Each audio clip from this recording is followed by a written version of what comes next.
Hello dear student, welcome to our channel Rohit Study Plus. In this video we are going to discuss about board exam 2026 मतलब 2026 का जो board exam होने वाला है उसके हम गणित के वेरी इंपॉर्टेंट क्वेश्चंस को आज सॉल्व करने वाले हैं। बिल्कुल ये इतने इंपॉर्टेंट क्वेश्चंस हैं कि 27 फरवरी को आपको इन तीनों क्वेश्चन में से आपको 2 क्वेश्चन तो बिल्कुल पक्के हैं कि आपके बोर्ड एग्ज़ाम में सेम एज इट आने वाले हैं। बिल्कुल हाँ, जो सही सुन रहे हैं आप कि ये बिल्कुल वैसे ही दिए जाएंगे जैसे कि इसमें दिए हुए हैं, एक भी कुछ भी डाटा नहीं बदलने वाला है। तो इन क्वेश्चनों को आपको बहुत अच्छे से सॉल्व कर लेना है ताकि आपके 6 अंक जो है पक्के हो पाए, क्योंकि ये सारे के सारे क्वेश्चन 2-2 अंक के होंगे और बोर्ड एग्जाम में आप परीक्षा में धुआं उड़ा दें। चलिए वीडियो को स्टार्ट करते हैं। पेन सबका सूखता है, मोबाइल उठाओ, सर्च करो रोहित स्टडी प्लस और दो अपनी तैयारी को नया रुख। तो प्रश्न नंबर 1 हमारा है 2 tan 30 डिग्री। ध्यान रखना 2 tan 30 डिग्री की value 1/1 minus tan square 30 degree का मान ज्ञात कीजिए। पहली बात, इसके तरीके 2 हो सकते हैं, लेकिन पहले तरीका हम इसकी वैल्यू पुटिंग करते हैं, मतलब tan 30 डिग्री की वैल्यू पुट करके सॉल्व कर सकते हैं। दूसरा तरीका भी मैं आपको बताऊंगा कि इसको और कैसे सॉल्व कर सकते हैं। तो चलिए देखते हैं। तो यहाँ पे 2 लिखा हुआ है और हम जानते हैं वी नो दैट, मतलब हम जानते हैं we know that tan 30 degree की वैल्यू कितनी होती है। tan 30 डिग्री की वैल्यू जो होती है वो होती है 1/√13 और √3। अगर आपको ये नहीं मालूम है तो आपको क्या करना पड़ेगा, ये सारे टेबल्स को लर्न करना पड़ेगा। It is very must for you, ठीक है। उसको मतलब पढ़ना ही पड़ेगा, उसमें कोई दिक्कत होनी नहीं चाहिए, आपको ये तो पढ़ना ही पड़ेगा। तो ये अगर आपको टेबल याद करना नहीं याद हो रहा है तो बिल्कुल आप क्या कर सकते हैं, आप मुझसे कमेंट में जाकर बता सकते हैं कि ये मुझे नहीं याद हो रहा और मैं इसके लिए भी एक नई वीडियो आपके लिए प्रोवाइड करवा दूंगा। तो tan 30 डिग्री की वैल्यू है 1/√3। तो हम यहाँ tan 30 को रिप्लेस करके इसकी जगह पे ये लिख देते हैं। कोई दिक्कत है अभी तक नहीं। अब 1/1 माइनस, इतनी बात है। फिर यही लिखा tan 30, लेकिन यहाँ लगा हुआ है स्क्वायर। ध्यान रखना इसका वर्ग भी लिखा हुआ है, तो यहाँ भी लिखेंगे tan 30 की वैल्यू और उसमें लगा देंगे वैल्यू में स्क्वायर। देखो जब tan 30 में स्क्वायर लगा है तो tan 30 की वैल्यू में भी स्क्वायर लगा देंगे। अब इसको हमें सिंपल कर लेना, सॉल्व कर देना है। सबसे पहले हमें पता है फ्रैक्शन भिन्न को जब भी हल करते हैं तो अंश अंश मतलब न्यूमरेटर और डिनोमिनेटर हर मल्टीप्लाई हो जाते हैं।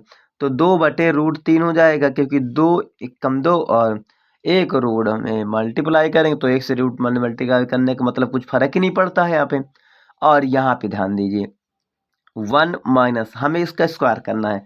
1 का स्क्वायर करने का मतलब 1, और ये रूट वाले नंबर के स्क्वायर करते हैं तो ये स्क्वायर रूट से कैंसिल आउट हो जाता है, तो सीधे सीधे आ जाएगा 3। ठीक है, केवल और केवल 3 आ जाएगा, स्क्वायर रूट कैंसिल आउट हो जाते हैं आपस में। तो इतनी बात तुमको समझ में आ रही तो आगे बढ़ते हैं। 2/√3 अपान 1 माइनस 1/3 लिखा हुआ है। यहाँ पे हम एलसीएम फाइंड करेंगे। चलिए एलसीएम ले लिया, इन दोनों का एलसीएम फाइंड किया, 3 आ गया। इस 1 से इसको डिवाइड करेंगे और इसमें मल्टीप्लाई कर देंगे तो ये हो जाएगा 3 - 1। ध्यान रखेंगे कि ये नंबर में आप इसका इसमें मल्टीप्लाई कर सकते हैं, इसका इसमें मल्टीप्लाई कर सकते हैं, इनका मल्टीप्लाई करके नीचे लिख दिया 3 1 जा 3 और 1 1 जा 1, तो ये आपका इस तरह हो जाएगा। तो अब हम इसको सॉल्व कर देते हैं। 2√3 अपान मेन वाला अपान क्या है, इसको सब्ट्रैक्ट कर दिया, 2√3 आ गया। √3 नहीं 2/3 हो जाएगा। ठीक है, अब देखिए जब भी ऐसे कोई नंबर आए 2 बार बटे में कोई संख्या आ जाए तो आपको जानते हो क्या करना है इसमें करना ये है कि जो बटे वाली संख्या है उसको उल्टा करके, उसको क्या करके जो अपान में लिखी हुई है उसका इन्वर्स करके, उसका प्रतिलोम करके अंश को हाथ में बदल करके मल्टीप्लाई कर देना। तो अंश जो है 2/3 था, इसको 3/2 करके ऊपर वाले नंबर में मल्टीप्लाई कर देना। तो ये होता है इसको चेंज करना। तो अब इसको देखो सॉल्व कर लो, देखो ये से ये कैंसिल आउट हो जाएगा। और आपको अगर मैं सही ढंग से बताऊं तो √3 जो होता है वो √3 और 3 इनको कैंसिल आउट कर सकता हूँ ऐसे, और बन आएगा आंसर मेरा √3। आप बोलोगे कि ये कैसे हो गया, तो बिल्कुल उसका भी मैं एक्सप्लेनेशन कर रहा हूँ आपको, उसको भी मैं आपको विस्तारित रूप से बता रहा हूँ। देखिए √3 और मल्टीप्लाई बाई √3 कितना होगा, 3 हो जाएगा कि नहीं, क्योंकि √9 हो जाएगा, √9 बाहर निकल आएगा, उसका स्क्वायर रूट निकाल लेंगे तो 3 आ जाएगा। तो ये बात आपको समझ में आनी चाहिए कि ये √3 अब मैं अगर इस 3 को √3 और √3 मल्टीप्लाई में लिख के इसको कैंसिल आउट कर दूंगा तो केवल क्या बचेगा, √3 तो बचेगा। तो ये था, ठीक है, तो ये वैल्यू हो सकती है। और दूसरा मेथड इसका जो मैं बताने वाला था बिल्कुल वो ऐसा है कि जैसे ये वैल्यू लिखी हुई है आपकी, ये वैल्यू लिखी है, इसको डायरेक्ट मैं क्या कर सकता हूँ, एक फार्मूला आता है 2 tan theta upon 1 minus tan square theta, ये होता है आपका tan 2 थीटा। क्या होता है, tan 2 थीटा, ये फॉर्मूला होता है आपका कि tan की जो वैल्यू है उसमें 2 का मल्टीप्लाई करके, मतलब थीटा की जो वैल्यू 2 का मल्टीप्लाई करके tan के बराबर कर दीजिए, tan ले लीजिए उसका। देखिए देखो 30 है, 30 का डबल कर दूंगा कितना हो जाएगा, tan 60 हो जाएगा। और tan 60 डिग्री की वैल्यू क्या होती है, √3 होती है। ये लो वही सॉल्व हो गया। तो ये फॉर्मूला था डायरेक्ट सॉल्व करने वाला, और ये था वैल्यू पुटिंग वाला। आप आपको जो अच्छा लगे वो कर सकते हैं, एग्जामिनर आपको जज नहीं करने वाला इस बात की। लेकिन हाँ, अगर आप ऐसे करते हैं तो थोड़ा लेंदी हो जाता है और टाइम टेकिंग है, लेकिन आपको टाइम इतना ज़्यादा नहीं उसमें वेस्ट करना है, तो आप इस वाले शॉर्टकट्स पे जा सकते हैं, और इससे एग्जामिनर समझ पाएगा कि आपको ये फॉर्मूला भी लर्न है। आपको वैल्यू तो लर्न है ही है, लेकिन आपको फॉर्मूला भी लर्न है, इससे एग्जामिनर आपको इस तरह जज कर पाएगा। तो आप ये तरीके पे जा सकते हैं। तो डायरेक्ट फॉर्मूला लगाइए और tan 60 रख दीजिए और वैल्यू आपकी आ गई। तो चलिए क्वेश्चन नंबर 2 को सॉल्व करते हैं। यदि क्वेश्चन नंबर 2 है, यदि PE मतलब प्रोबेबिलिटी ऑफ E, किसी इवेंट के होने की प्रोबेबिलिटी जो है, घटना के होने की, वो 0.05 है, तो उसके ना होने की, किसी चीज़ के ना होने की प्रोबेबिलिटी प्रायिकता क्या होगी, ये फाइंड करना है। अब आपको अगर मैं सही ढंग से बताऊं, किसी के होने की और किसी के ना होने की प्रोबेबिलिटी जब पूछी जाती है, और किसी के होने की दी हुई और ना होने की पूछा जाए, या ना होने की दी हुई और होने की पूछा जाए, तो बिल्कुल आपको एक ही फंडा अपनाना है कि आपको PE ऐसे लिखा हुआ, मतलब किसी की होने की प्रोबेबिलिटी लिखी हुई, इज इक्वल टू 1 माइनस क्या, 1 minus P0 probability of E0, मतलब E के ना होने की प्रोबेबिलिटी।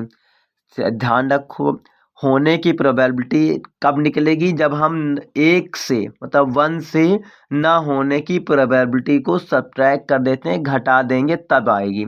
तो अब सीधे सीधे हम लोग क्या करेंगे, यहाँ पे अपनी वैल्यू रख देंगे। ये वाली वैल्यू हमको मालूम है कि 0.05 है, is equal to 1 minus P0, ठीक है, PE0। अब इसके बाद क्या करेंगे, हम इस 1 को इधर सब्ट्रैक्ट करने के लिए लाएंगे, तो PE dash is equal to ये 1 ऐसे आएगा, ठीक है, 0.05। अब आप सोच रहे हैं कि ये वाला इधर आना चाहिए था, नहीं, ये नंबर अगर एक पूरा कंप्लीट नंबर लेके आऊँगा तो वो उस साइड जाएगा, ठीक है, अपने राइट साइड, ये लेफ्ट साइड में रहेगा।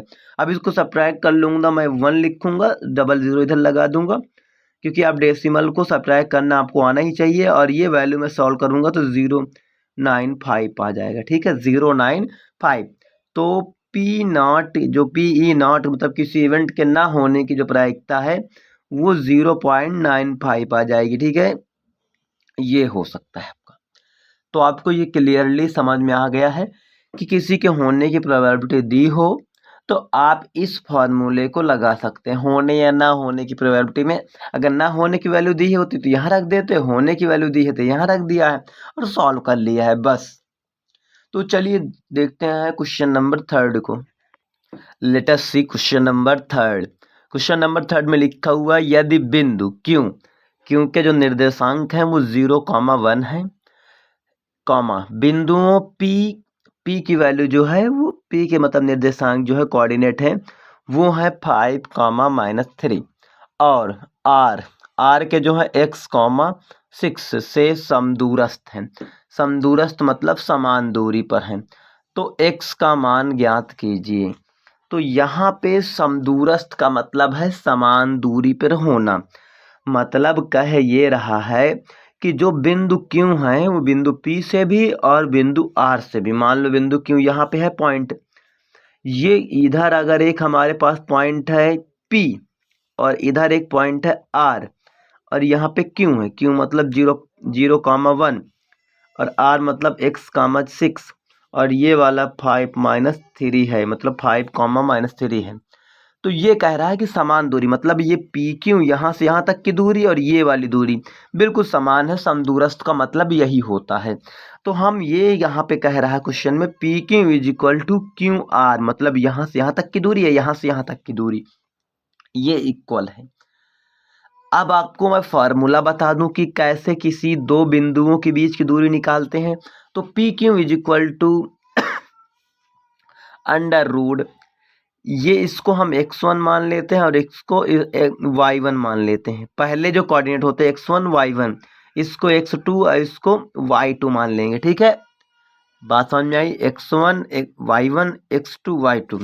तो हम करते क्या है कि x1 माइनस x2 कर लेते हैं, मतलब x1 से x2 को घटा देते हैं और उसका स्क्वायर कर देते हैं प्लस। फिर उसके बाद क्या करते हैं, y1 माइनस y2 कर लेते हैं, मतलब y1 से y2 को माइनस कर लेते हैं और उसका फिर स्क्वायर कर देते हैं। ये वैल्यू होती है हमारी सीधे सीधे ढंग से। तो अब यही चीज़ हमें यहाँ पुट करनी है। इसमें क्या करेंगे हम, x1 की वैल्यू को, x1 मतलब 5 - 0, ये देखो x1 माइनस x2 कर लिया, 5 ये x1 था ये x2 था, -0 कर दिया प्लस, अब y1 माइनस y2 कर देते हैं, -3 लिखा हुआ है, y1 की वैल्यू -3 थी और y2 की वैल्यू है -1 क्यों, क्योंकि माइनस तो करना ही था। तो ये बात हो गई और इस पे लगा देंगे हम लोग स्क्वायर। पहली बात, ये तो P और Q बिंदु की थी, P और Q बिंदु की बात चले, तो अब Q और R बिंदु को मान लेते हैं।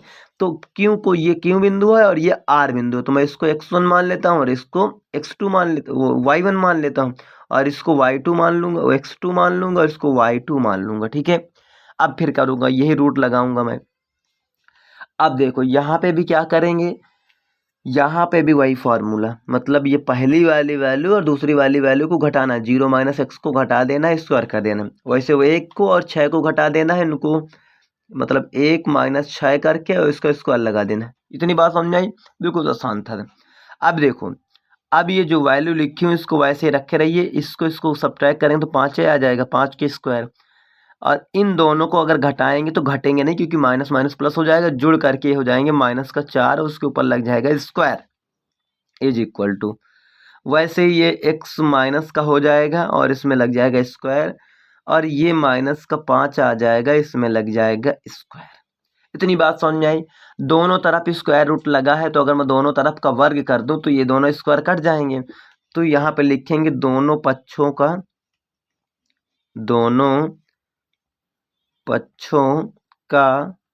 वर्ग करने पर, अब दोनों पक्षों का वर्ग करूंगा तो मतलब यहाँ भी स्क्वायर लग जाएगा और यहाँ भी स्क्वायर लग जाएगा।